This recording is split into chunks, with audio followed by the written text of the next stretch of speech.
G'day legends, Atron here. Welcome to another Guild Wars video, where I will be showcasing how you can still, in this meta, minnow smash any base with ease, but also a few helpful hints for defenders as to how to make this a little more difficult.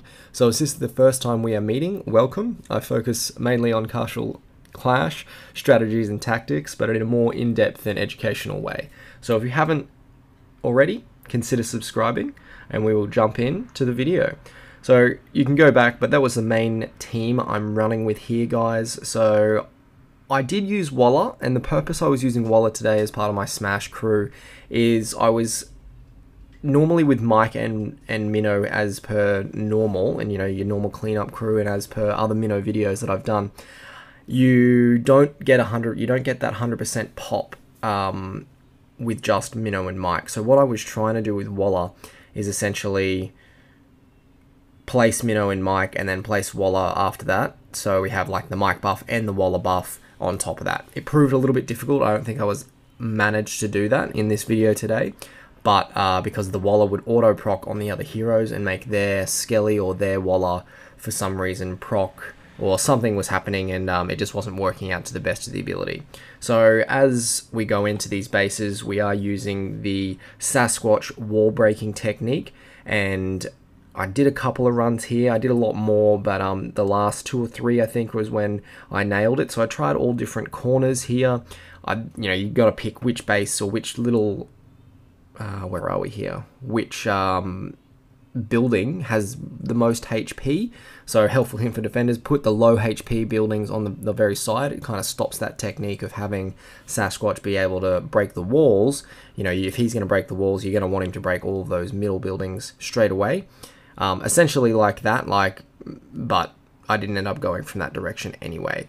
So the idea here is using Sasquatch, breaking the walls, and then opening the wall gap, which you'll see soon enough. Opening the wall gap so Mino can walk straight in. Essentially just, you know, Sasquatch, the path builder. He just creates a path for your Mino like we have done here. Yeah, there's still a gap or a fairly straightforward line, more so than normal, than you would get by going any other direction, you know, by not going through the walls, essentially.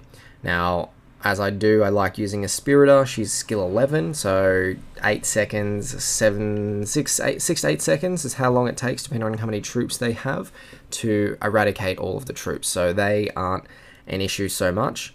Now, what happened here is I found when I dropped Mike and when I dropped Mino, he was running quite quickly. He was running very fast as per my normal Yellowfin and then Bublo on Mike. He was racing into the building, but every time I dropped Walla in every single run I did, for some reason, Mino decided to slow down, and I was pointing this towards the other Walla taking off the buffs, and so I wasn't going fast, and I wasn't super charged up with my Mike smashing power combo. So just you know, you're probably better off subbing out Walla, because he was only there for the power boost. He was there for nothing else. So you're probably better off subbing him out for maybe a Rockno or a distraction or additional building destruction hero. Because if they do have a gunslinger and you want to put your Mino down first, or if any of the heroes have a blinding blow, your Mino is generally going to be targeted first. So if you put a tanky hero down, see, that was no issues. We just used Mike and Mino, and he was really quick and he kept going in. So that was what we wanted to do. And my idea was, you know, to use Walla again, so those remaining Town Hall and Arrow Towers would be taken care of. Always note, do not drop Anubis on any side which has the owl pet, because you don't want him to be silenced and negate that use of his Doom Balloon. So let's jump into this second video here. I think the first one was the one that gave me probably the most trouble. But I'd like to say, if anyone is anyone having that loading screen there just take way longer recently? I mean, I think I sat there for 10 seconds multiple times. Could just be my connection in Australia, but you know, it's fairly long in comparison to what it used to be. So same technique, which I really enjoy. This technique here is this wall breaking Sasquatch, and why I think Sasquatch is the best use is because he puts out a fair bit of damage from the get-go, with especially with Burning Plate as well.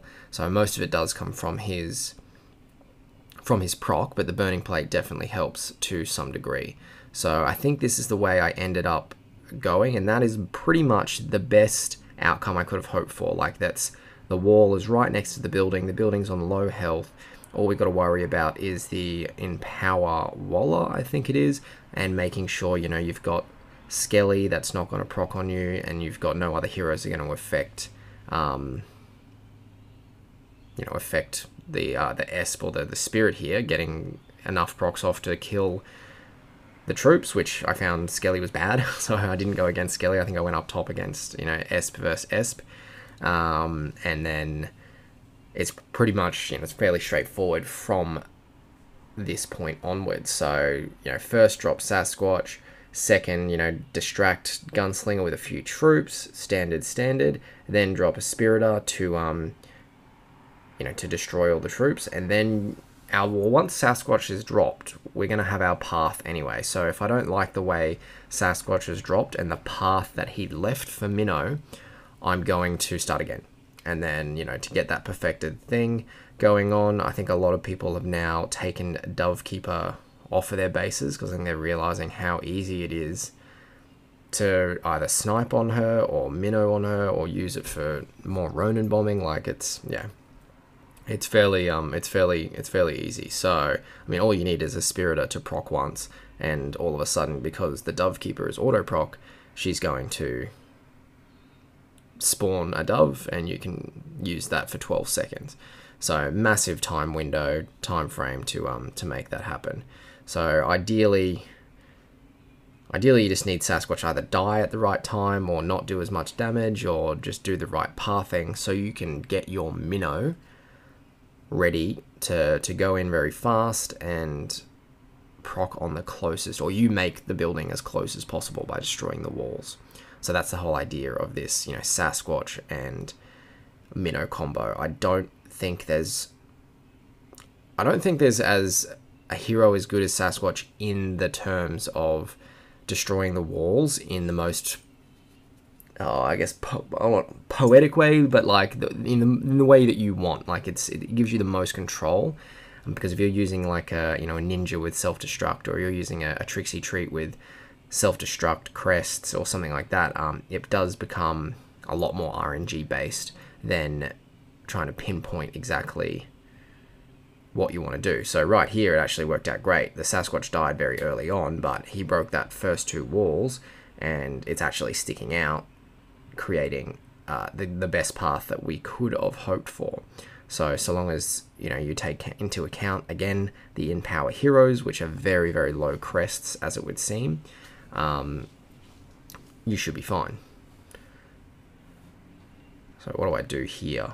I wait, distract Gunslinger a little bit, and then I should just click Minnow, and then I should just click Mike straight after that. Yep, so that was what happened. I put Walla in after Minnow there, or it was just too slow, which was fine, because Walla seemed to be screwing up my speed on my Minnow anyway, which was interesting. So what I do now is I just check that which hero has the Owl Pet, and the Owl Pet is down the bottom, so I definitely want to avoid that side, because I don't want to be silenced and miss out on Doom Balloon procs. So he dies once, and he dies twice, and he still had another death to go. So that was that run. So this one was the top might for this Guild Wars, which is very interesting. So what we're going to showcase here, which was one of the main points I was interested in this video, is we have an Empower Athene and we have Empower heroes in the middle of the base, which is the best place for Athene on Empower. But sure, I could have put a mic in there, or tried to do some, break a wall with Sasquatch and use a mic or use an Atlanta core. But what I want to showcase here is how you can avoid an Empower Athene altogether. So, she's sitting in the middle, she's charging up other heroes here. So the Skelly down below, and is the Waller down below? I think he might have Empower anyway, but Athene is making that chug along even quicker at times. So the Skelly gets energy very, very quickly. One thing I do want to note about Athene, I think maybe in a couple of videos ago, I mentioned that there was heroes right next to Athene or Dovekeeper that weren't getting the Athene energy. Now Athene gives energy to 5 heroes. 5 heroes? 5 heroes including herself.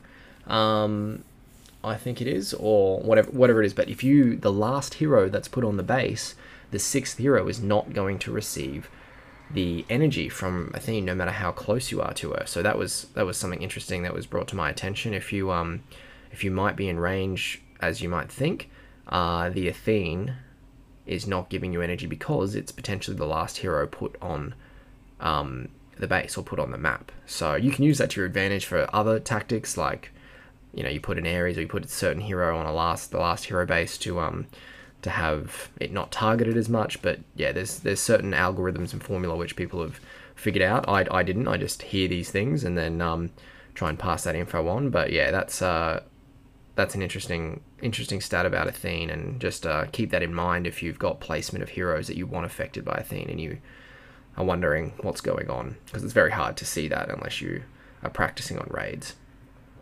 So that's pretty much the tactic here again, avoiding this Athene. So we want to break the wall, which is fine. We want to distract. The wall is broken. Our Minnow path is up and ready to roll. And what we want to do now is still drop lots of troops, because you want to be able to make sure that Skelly is not doing,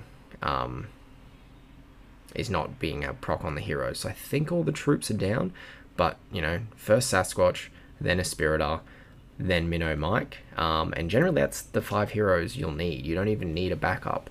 I mean, you could just take Tree in cases, or you could just take, like I suggested before, maybe an energy immune Rockno to tank the doves, so they don't, you don't die super quickly. So that time, I think I dropped Waller, and that's why I was figuring out Waller was just really bad. Even though he's giving the attack boost, he was just proccing on the Skelly, and the Skelly was getting fast energy and just destroying my Minnow. The other Waller was proccing as well, taking off my speed buff from Bublo and from Mike and Bublo. So yeah, I'm just like, he didn't do anything for my team. Like, I had an intention of using him for an extra power boost, but realistically he just did not do anything for the squad or for the team in this sense. But good base design with Athene in the middle, definitely. I'm not sure, it would probably have been very difficult for Ronan, especially if that Athene was accuracy. But with every base there is the best counter, and there's always ways to get around it. So, and using a Spiritor and Sasquatch to create kind of the path that you want for the base is one of the easiest techniques to avoid that center mass, as a lot of Ronan bombing strategies will have to do. So I think this is the run I do, because I think I decided not to use Waller again. I think I started not dropping him and just trying to keep Anubis alive a little bit at the end. That was really all that was being used for. So we're distracting the troops, making sure that we're trying to not get Gunslinger procced was the main thing. So I dropped Mike away from Minnow, by the way, which is something I might have not been doing in the previous videos, because I was just spam dropping. But if you drop Mike close to Minnow, sometimes he'll destroy the building that you're trying to Minnow Bomb on. So yeah, take that into account. Don't try and drop Mike just a little bit away from Minnow, which is standard, but little things, little strategies, little tips to help this base. I don't know what I did here. This is real simple. I think they had buildings on the outside, so I just I think this is where I tried to test maybe again how well Minnow could get the buff from Waller. So Mike, I just put Sasquatch in. I don't think I even needed a Spiritor. I just wanted to destroy as many buildings as possible, I think, and put Sasquatch on the top of the buildings to destroy the town hall, because that's generally what Mino won't kill is the Town Hall or any arrow towers. Everything else is killed, I'm pretty sure, by just Mino and Mike for the most part. That's why you always see like 82%, 75%, 90% when you do a Mino Mike smash, because it's based on the HP of all the buildings, which that damage combination gets everything except level 5 arrow towers and the Town Hall, because it is got a lot of HP. It's like 280k or something like that. So Mino smashes gets for like 240 or something like that in a Mino Mike, or mine at least anyway. And very simple setup. We're already over 50%, so you don't want to screw it up. So obviously make this work, but I can't remember if I dropped Waller to try and do that extra power boost, but I think Mino and Mike will just kill all the buildings anyway at this point, assuming the Town Hall is down. And so I dropped some troops, make sure there's no totems. I definitely wanted to wait for my heroes to die though, so I don't get any ridiculous procs off or Waller proc that's going to affect my heroes and the Mino smash. No, I did not add Waller for that point, and I made that go over very, very quickly. So that base was fairly simple. I think I'm just going to run through, revive 3 heroes, and jump straight back in.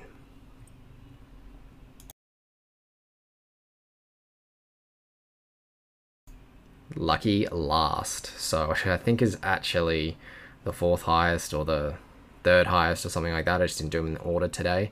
This this is just a standard horse show base. I didn't really need to do anything, but I was trying to test out again, trying to get that one-shot pop off. Otherwise, I could use, instead of Waller, I could use a different hero that's, I don't think anything auto-procking damage boosters. I'm not 100% if there's any besides Waller that will actually do that. I mean, Cupid, yeah, that's fine, but not auto-proc. So you're better off just using a cleanup crew hero instead of Waller, like a Athene with 5-bite, or Heartbreaker, who I used to use a lot, but was finding that it was just easy enough to use Anubis as the cleanup crew, and he would generally survive most of it. So what happened there, and this is what I was trying to do, and I think on because of the base style, I was like, okay, let's just try this. Let's try and use Waller for that buff and pop the entire base. It wasn't working. I don't know what it is, but every time I dropped Mino, then Mike, and then Waller, something would happen. Like Mino would slow down immediately. It was almost like my Waller was removing the buffs off, or the Bublo buff, which was ridiculous, I know, unless it's not as ridiculous and I'm just making an accusation which turns out to be something random. But oh yeah, I realized there was a Dove Keeper. That's what I did. I realized there was a Dove Keeper, and I was like, okay, cool, let's I think I get out of it one more time and go back into it to go, oh, let's just exploit the Dove Keeper as per normal and go to the very end of the base. And happy days from there. So yeah, we've got the new update as well that has hit. So when this video is released, I dare say there'll be a few videos. Once again, I dropped Waller just there, and Mino decided to slow and was targeted by everyone else because he was essentially dropped first after all deaths. So Skelly procs on him, and Waller wanted to proc on him too, along with Dove Keeper. So, but yeah, new update is out. So bunch of new stuff to talk about soon. New Destiny map, new HPM AH, which will be coming out. That'll be really great. There'll be a lot of new videos coming out. A lot of new stuff to talk about. A couple of new talents. So that's going to be really cool to showcase in the coming weeks or coming days. So 12 seconds on the doves, and then happy days.